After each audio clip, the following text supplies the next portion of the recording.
ఎన్ని రోజులు ఆషాఢం అడ్డొచ్చింది. ఇప్పుడు శ్రావణ మాసం వచ్చేసింది. నామినేటెడ్ పోస్టుల భర్తీ కోసం ద్వితీయ శ్రేణి క్యాడర్ కళ్లల్లో ఒత్తులు వేసుకుని ఎదురు చూస్తుంది. ఇంకెందుకు ఆలస్యం అంటున్నారు. ఈసారి తమకు పదవి పక్కా అని ఎవరికి వారు ధీమా వ్యక్తం చేస్తున్నారు. త్వరలోనే రెండో విడత నామినేటెడ్ పదవులు. సీఎం విదేశీ టూర్ తర్వాత కొలికొచ్చే ఛాన్స్. సామాజిక సమీకరణలతోనే పదవుల పంపకాలు.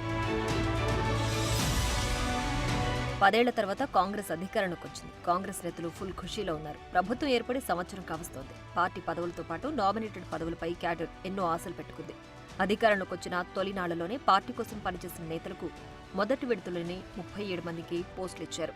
ఇప్పుడు రెండో విడత కార్పొరేషన్ పదవుల పంపకానికి రంగం సిద్ధమైంది. ఈసారి కొత్తగా రైతు, విద్య కార్పొరేషన్లను ప్రభుత్వం ఏర్పాటు చేయనుంది. దీంతో పాటు బీసీ కమిషన్ను నియామకం చేపట్టనుంది సర్కార్. ఇప్పటికే కసరత్తు సైతం పూర్తి చేసింది. మొదటి జాబితాలో పదవి రాని వారంతా రెండవ జాబితాపై గంపడ ఆశలు పెట్టుకున్నారు. తమ సామాజిక సమీకరణతో ఈసారి పక్కా అంటూ ఎవరికి వారు తెగ ప్రచారం చేసుకుంటున్నారు.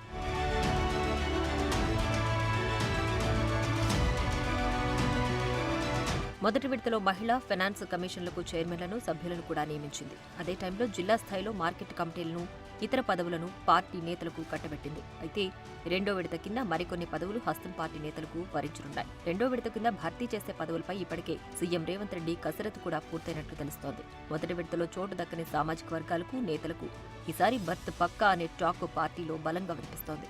కీలకమైన కార్పొరేషన్లకు చైర్మన్లను నియమించనున్నారు. అందులో RTC, civil supply corporation, Musi corporation, REDCO, medical infrastructure, HACA, రైతు కమిషన్, విద్య commission, state council chairman, Yadava, Kurma కార్పొరేషన్లు, చేనేత corporation, sheep and goat development corporation, SETWIN chairman, skill development కార్పొరేషన్లతో పాటు మరికొన్ని పదవులు ఉన్నాయి.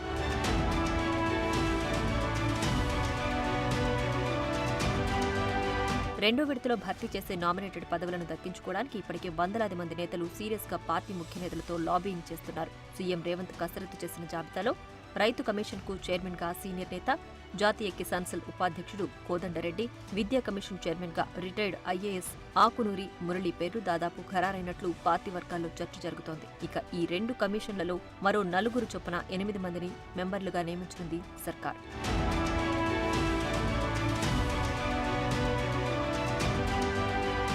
ప్రస్తుతం ఉన్న బీసీ కమిషన్ చైర్మన్, సభ్యుల పదవీ కాలం వచ్చే నెలతో ముగియనుంది.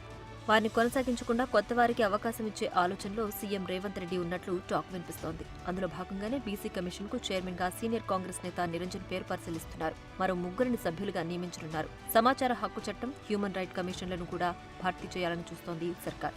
ఇప్పటికే ఈ రెండింటికి దరఖాస్తులను కూడా స్వీకరించింది. ఈ నెలలోనే వాటిని భర్తీ చేయాలని చూస్తోంది ప్రభుత్వం.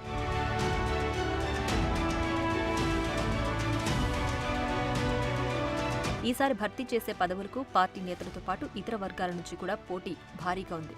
అందులో పార్టీ మారి కాంగ్రెస్లో జాయిన్ అయిన ఎమ్మెల్యేలు, సీనియర్ నేతలు, రిటైర్డ్ ఉద్యోగులు, జర్నలిస్టులు ఉన్నారు. రెండో జాబితాలో ఎంతమందికి ఛాన్స్ ఉంటుందోనని అందరూ ఆసక్తిగా ఎదురుచూస్తున్నారు.